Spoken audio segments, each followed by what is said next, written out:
Hey there, folks. Welcome to Spectrum Pulse. We talk about music, movies, art, and culture. And this might be the point where it could be in my best interest to just focus on the frankly stacked array of new popular albums that dropped recently and have been flooding my schedule, to say nothing of a couple solo reviews I've got in reserve and albums that I really want to talk about. But I've also been in very much of a rap mood, and I got more than enough to get through, especially with all the drops this previous week, so all hip-hop episode time again. Let's get on the pulse. So before we go any further, if you'd like to like and subscribe, I'd be extremely grateful. These all one genre episodes, they tend to be hit and miss. Let's hope this hits. But we got 6 projects on the docket. Let's first go back and talk about from Elzhi, Zhigeist. My neighborhood was different from the ones across town. Blocks flooded with packets containing yates. So liquor stores pray you celebrate and drink your pain away and guzzle endlessly. For weak minds drawn a hustle imagery that made it hard to pull our strength from out our muscle memory.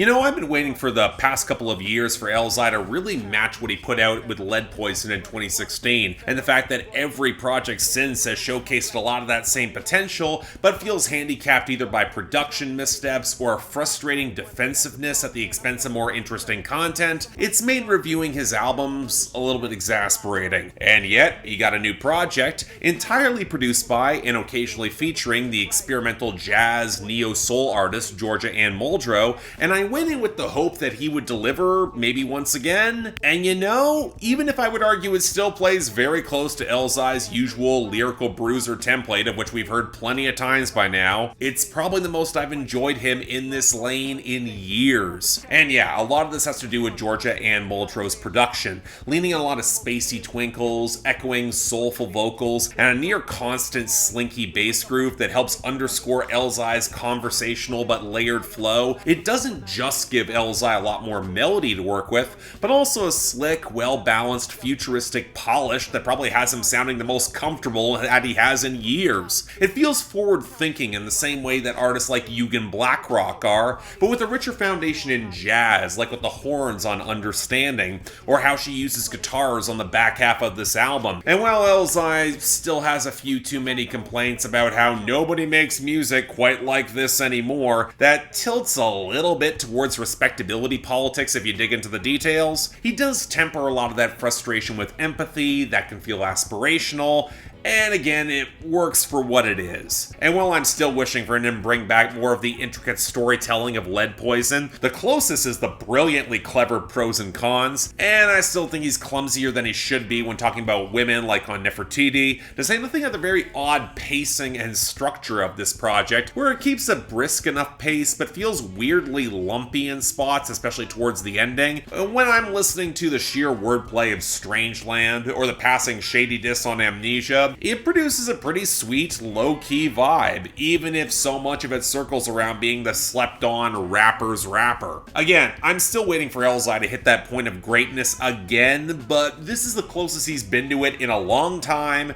This has been slept on by a lot of people.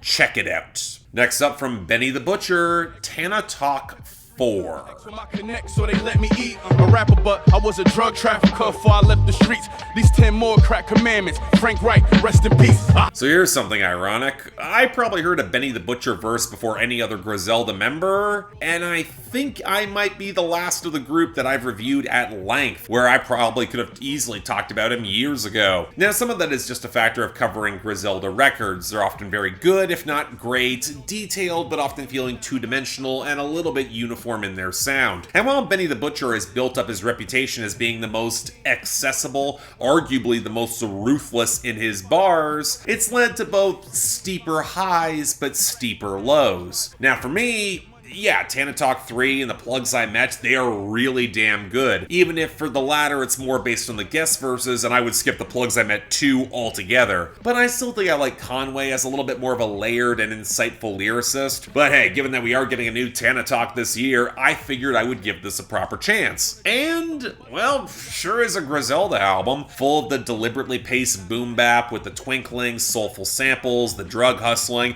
and the tasteful flexing that you would expect. But for Benny, you could also tell there's been a little bit of a shift. The hyper-violence has been tempered a little since he himself got shot in late 2020, albeit not the stories of dealing to his family, which is a little awkward, but that's also forced him to take greater stock of his life with a level of introspection I didn't quite expect, but I do appreciate. From highlighting 10 more crack commandments to follow off of Biggie's original, to a renewal of Brotherhood on Tyson Versailles, where he and Conway are gonna laugh at all those making comparisons to drive divisions in the crew, when in reality, they're all winning, they're all rooting for each other along the way. And you know what, if you can sink into that vibe, it's very generally well produced. I'd argue better layered and more luxuriant than Conway's project this year, and J. Cole certainly delivers one hell of a verse, as I talked about on Billboard Breakdown. Certainly better than whatever 38 Special and Westside Gunn brought. And you know what, Benny is certainly effective as a personality, but again, if you're looking for that added step in terms of depth or complexity, you're not really gonna get it. If anything, more conventional luxury rap flexing alongside the cocaine dealing and a lack of defined hooks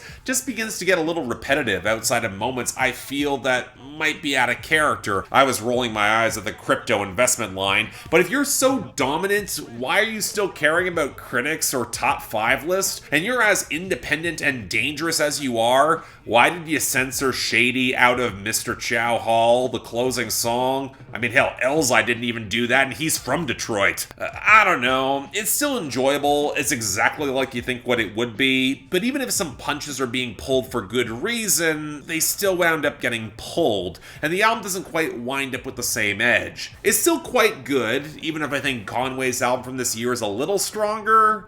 Not quite great, though. Just saying. Next up from Billy Woods, Aethiopes. Never broke again what he said on the farm. Next day they was gone. Back by nightfall and swung in the morn. Hung by daylight, the day was long.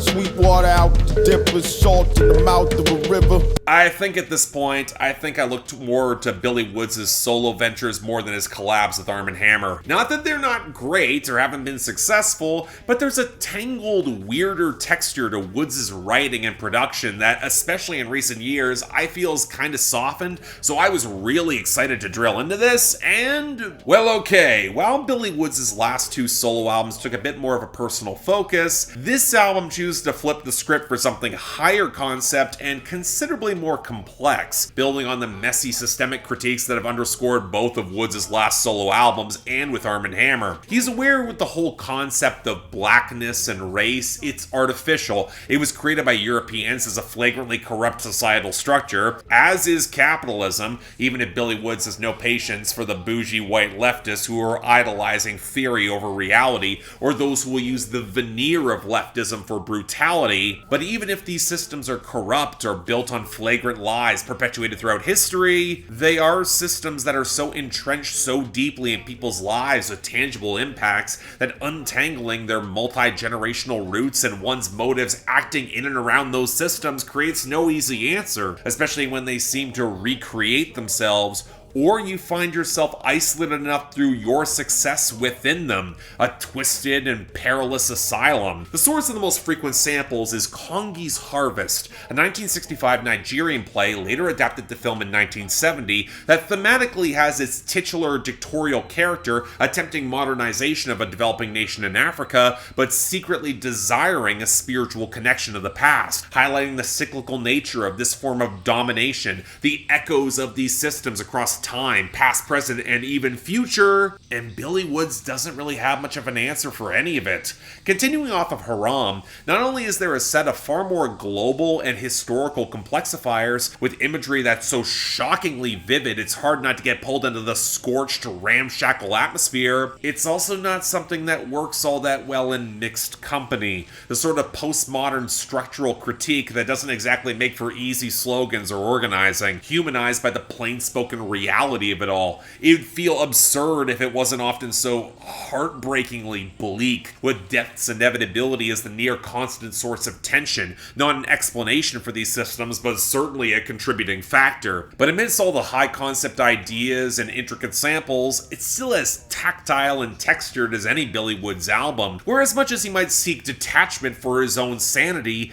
he can't quite escape the very human moments, so the scenes that can't help but be surreal, be they family history where he observes every human failing contributing to this, or just the exasperated boredom that can come with the reality of the drug trade. You don't see that brought up that often. And that's before you get to the production to amplify that humid, creaking vibe. With the production sourced all from the underground veteran Preservation, we got the seedy horns and the woodwinds of No Hard Feelings, and off the bass on Harlem, the hollow clank off the stuttered echo of the drums before that bass will well up on Wharves, that gets even more grisly amidst the lo-fi vocals and the harmonica on NYNEX, where Elucid, Denmark, Vessey, and Quelle Chris all deliver the desolate minor key twang amidst the crackle of the Doldrums, that gets even more sandy and haunted on Christine, the fusion of the organ, the textured drums, and a slightly brighter reggae-tinged melody on Versailles that nevertheless feels ominous, and then falls to add a lot of texture to the oily jingle of Protoevangelium, to that heartbreaking synth melody and the soulful vocal underscoring the bassy crackle of Remorseless. The album might not have that same personal punch of Hiding Places, but it's got its moments to get there. Overall, though, it can be tough to recommend Billy Wood's albums if you're not going to put in the work, and this one demands it a lot more than most, especially given the sonic palette and the nested, complicated array of references. But when it is this tuneful, weird, and rewarding of that effort, recommending it gets a hell of a lot easier. Great album, absolutely worth hearing. Check it out. Next up from Vince Staples, Ramona Park, Broke My Heart. Nowhere to go when you're in a cave. Sometimes life tastes bittersweet. Feeling like ice cold lemonade. Nowhere to go when you're in the shade. Nowhere to go when you're in a cave.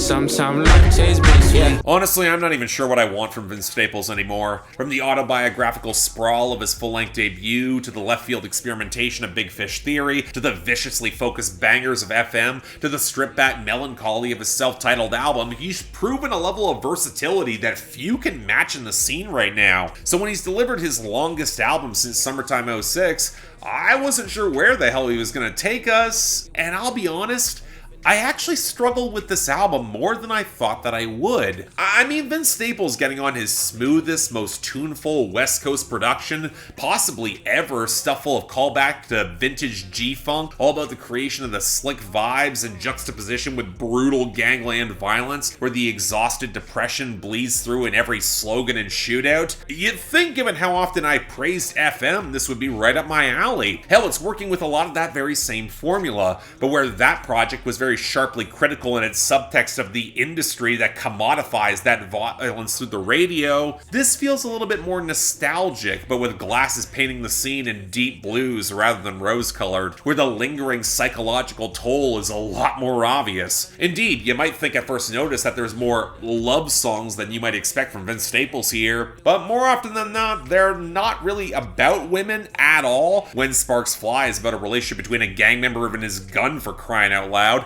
and Rose Street highlights how if he's buying flowers, they're for the dead homies, not for any girl. And you can also tell that Vince is grappling with the lingering trauma of growing up in such a violent life that's prevented him from building any real connections, or in the case of Player Ways, you just get the worst song on the album. But it also goes further. For as much as he mentions stacking up money, he's getting increasingly less pleasure out of that success in the industry. None of it feels worth it, even if he's seen a lot of tangible results, and there are plenty who would kill for what he has. And since Vince is always acutely aware of the stage he's on, you'll occasionally hear cheers and crowd noise pepper songs like Slide, where all they'll hear is success, not the bleak reality of what his home has wound up costing him. After all, what's success but guilt and stress? So yeah, it's as sharp as ever. It exposes a lot of depth. So why isn't it clicking as strongly for me? Well, I think part of it comes with a change in mood and tone. Not only is Vince's delivery considerably more downbeat and tired, but he's pairing it with liquid relaxation instead of a lot of bangers, which might be effective in amplifying his own depression, but it loses some of that righteous fury and momentum that made FM so brutal in its satire. You can enjoy it on the surface until you get it and the yawning horror exposes itself, then the depths of rage help the songs become palatable again in a different light, but this time, it's more of a wallow, which on the one hand can set a very solid, well-balanced vibe, especially if you can groove with this production like I can, but I'm not sure the standouts feel as prominent. Vince Staples' performance is a little less impactful, especially alongside Lil Baby and Ty Dolla $ign and Mustard, and it's hard to escape how a lot of these notes Vince Staples has yet before, even with those added notes of deconstruction. Don't get me wrong, it's very good. It's the definition of an album that is likely to grow on me, especially this summer, but I think a change up, at least another one, might be in order. We'll have to see. Good, but not great, not yet. Next up from Fivio Foreign, B.I.B.L.E.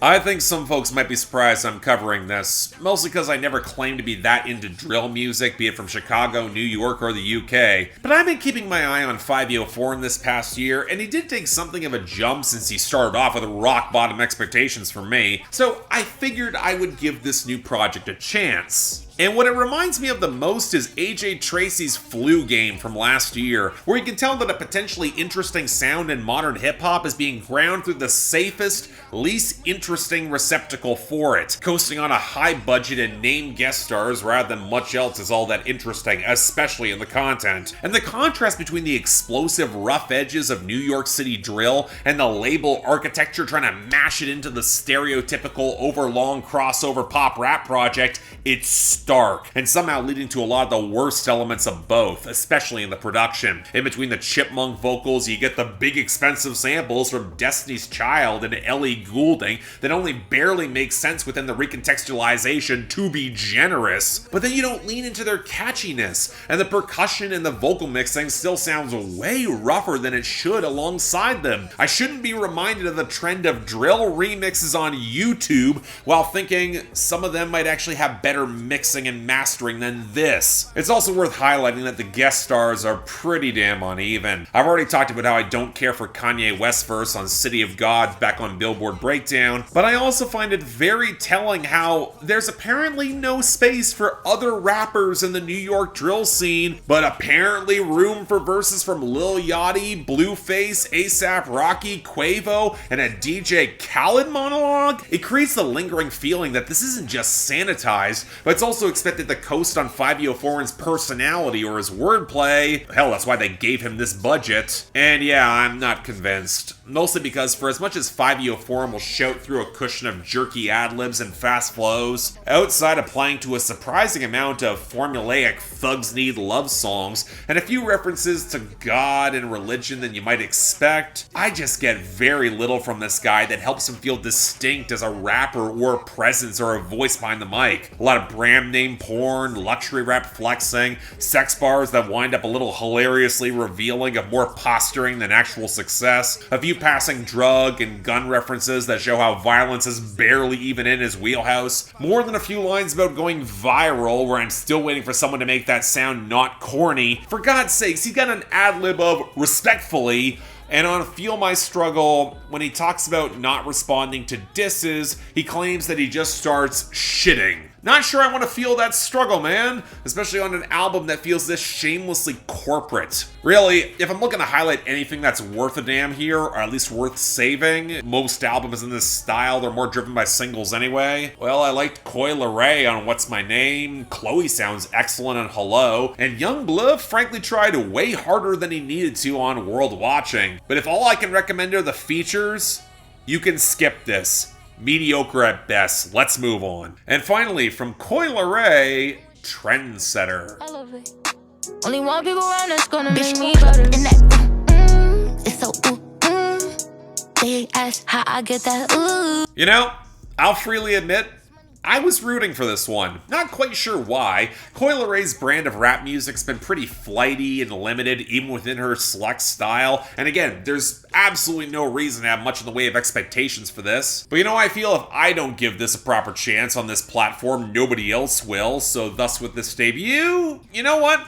I know this might be an easy target, but I actually found myself liking this a decent bit, especially within the context of what Coi Leray is trying to do. Not saying it's without its considerable flaws, so let's get those out of the way first. The album has no business being 20 songs long. About half the features are absolutely pointless and only expose the limitations of Coi Leray's sound, Nicki Minaj on Blick Blick to be specific, or they just outright suck, Knob on Clingy, or especially Fivio Foreign on the drilled disaster of Mountains they spring to mind. I think the larger problem though is that Coi Leray still seems to be trying to figure out her voice, where based off of how she bends syllables and intonations, you can kind of tell who she might be trying to mimic. Everybody has already heard No More Parties as a Playboi Carti riff, and I would argue that Lonely Fans also falls into that with less success, but Heartbreak Kid is very obviously going for a Post Malone style yodel, especially opposite the guitars. And she might just do it better. And Anxiety, it feels kind of like a Juice WRLD riff. And speaking of being derivative, the content is absolutely thin in terms of the come-up story, the flexing, and the relationship drama. It is the definition of microwave, disposable pop trap, and the fact that it struggles to settle on a production style does not help the impression that she's probably not getting much in the way of support from the label. And yet, why do I mostly like this? Well, hey, when you're stuck with generic material, the best way to elevate it is that personality at the core, and I think Coi Leray has some of that. It's loose and playful, almost ragged at points, where the rougher production plays to her strengths, and she could easily play to TikTok with songs like Twin M, and hell, I'm not sure I would mind. But there's also a foundation of competence in terms of delivery and flow, where Coi Leray has enough expressiveness as a rapper and singer to actually sell a lot of the emotions in the smaller stakes scenarios that she describes. She doesn't really embarrass herself here either. Hell, what kind of really surprised me is that she's got enough intensity to swap verses and match with G Herbo on Thief in the Night and Polo G on Paranoid. She could have very easily played deferential to them, but no, she sold it. A lot better than whenever she tries to stiffly imitate Nicki or Cardi. The looser her bounce and vibe, the better off she is. And even if you could argue that, yes, she's Benzino's daughter, she got a leg up in this industry, the album doesn't play into that. It's a lot rougher, where the estrangement between them feels tangible, where any hopes of real success is a lot less guaranteed, and you could tell that she's still stinging from the internet turning against her en masse. Hell, that's mentioned on the first song, and I found myself wishing that she did get a little bit more introspective with it beyond playing to the label formula, which is why I appreciated the gangland melancholy of the West Coast bounce of Too Far, or some of the emo trap of Anxiety. But look, I'm not going to say this is deep or all that impactful, but I found myself rooting for Coi Leray in the same way I do for Ava Max, and that there's personality and potential that, frankly, she's trying hard. It just needs a little more refinement and focus that she's probably never going to get, even with all the connections. I mean, it's not great by any means, but there are more songs that I like than I don't, with more color and a lot of solid melodic hooks that are better than a lot of her peers. So yeah, it's alright. I'll take it. So yeah, thanks a lot for watching. If you'd like to like and subscribe, I would be extremely grateful. Again, albums like this, when it's all one episode, all one genre, it's always a little bit hit and miss how well they do. So if you'd like to share the video or drop your comments down below, that'd be greatly appreciated. I don't expect any of these to perform in the algorithm, but hey, you never know. Beyond that, anything else I might be able to do to improve my presentation, I'm all ears. And if you guys want to get involved in my scheduling process against the tidal wave of new albums to come so I can actually get to some of them, or just help support the channel, argue with me directly on Discord, link to my Patreon right over there. Don't feel obligated, tough times, I understand, but if you want to, options available. Till then, I'm Mark, you're watching On the Pulse on Spectrum Pulse, and I'll see you next time.